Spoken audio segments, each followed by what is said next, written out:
முட்டை பட்டர் எதுவுமே யூஸ் பண்ணாமல் ரவை வச்சு ஒரு சூப்பர் சாஃப்டான மஃபின் வந்து செய்ய போகிறோம். அது எப்படி செய்யலான்னு பார்க்கலாம் வாங்க. மெஷரிங் கப்புக்கு 1 கப் ரவை எடுத்திருக்கேன்.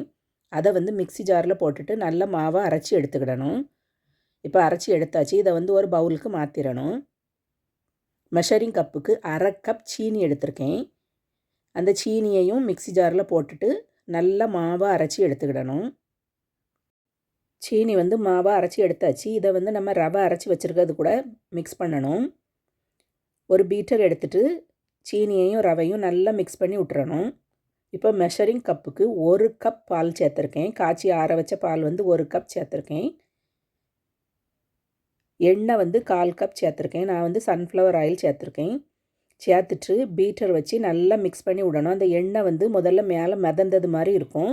நம்ம நல்லா மிக்ஸ் பண்ணி விட அந்த எண்ணெய் வந்து ரவை கூட நல்லா மிக்ஸ் ஆகி வரும். அதனால் கொஞ்ச நேரம் நல்லா மிக்ஸ் பண்ணி விடணும். எண்ணெய் வந்து மேலே மிதக்காத அளவுக்கு நல்லா மிக்ஸ் பண்ணி விடணும். இப்போ மாவு வந்து ரெடி ஆயிடுச்சு. இதில் வந்து 1/2 ஸ்பூன் பேக்கிங் பவுடர் போட்டிருக்கேன். 1/4 ஸ்பூன் சோடா போட்டிருக்கேன். சோடா போட்டுட்டு நல்லா மிக்ஸ் பண்ணி விடணும்.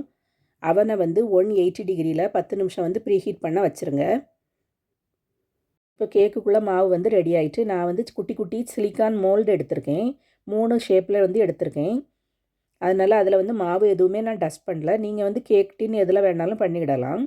இப்போ மாவு வந்து அதில் ஊற்றணும். மாவு நிறச்சி ஊற்றக்கூடாது. 3/4 அளவுக்கு தான் ஊற்றணும். ஏன்னா கேக் வந்து கொஞ்சம் எலும்பி வரும். இப்போ மாவு எல்லாம் ஊற்றியாச்சு. ப்ரீஹீட் பண்ண அவனில் வந்து ஒரு 20லேருந்து 25 நிமிஷம் வச்சு எடுக்கணும். கேக் வந்து சூப்பராக ரெடி ஆயிரும். ஒரு குச்சி வச்சு குத்தி பார்த்தீங்கன்னா குச்சி ஒட்டாமல் வந்துட்டுனா கேக்கு வெந்துட்டுன்னு அர்த்தம். இப்போ நான் வந்து உங்களுக்கு டீமோல்ட் பண்ணி காட்டுறேன். இது சிலிக்கான் மோல்டுங்கிறதுனால சூடாக இருக்கும்போதே வெளியே எடுத்துடலாம். நீங்கள் வந்து கேக் டின் எதுலையாவது ஊற்றி வச்சிங்கன்னா ஆறின பிறகு தான் எடுக்கணும். இந்த கேக் பாருங்கள் ஷேப் எவ்வளோ அழகாக இருக்குதுன்னு. சைட்லலாம் நல்லா கோல்டன் ப்ரௌன் ஆகி வந்திருக்கும். நல்லா பஞ்சு போல் இருக்கும். சூடாக சாப்பிட்டிங்கன்னா ரொம்ப சாஃப்டாக இருக்கும். நான் வந்து 3 ஷேப்பில் பண்ணியிருக்கேன். இதே மாதிரி ஷேப்பில் வந்து நீங்கள் குட்டி பிள்ளைகளுக்கெல்லாம் பண்ணி கொடுத்தீங்கன்னா நல்லா ஆசைப்பட்டு சாப்பிடுவாங்க. நான் இப்போ உங்களுக்கு ஒன்று பிச்சு காட்டுறேன் பாருங்கள். எவ்வளோ சாஃப்டாக இருக்குதுன்னு உங்களுக்கு தெரியும்.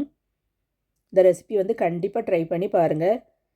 வீட்டில் உள்ள பொருட்களை வச்சே இந்த கேக் வந்து ஈஸியாக டக்குன்னு பண்ணிடலாம். அந்த ரெசிபி வந்து உங்களுக்கு பிடிச்சிருந்தா லைக் பட்டனை தட்டி விட்டுட்டு சேனலை சப்ஸ்கிரைப் பண்ணிடுங்க ஃப்ரெண்ட்ஸ்.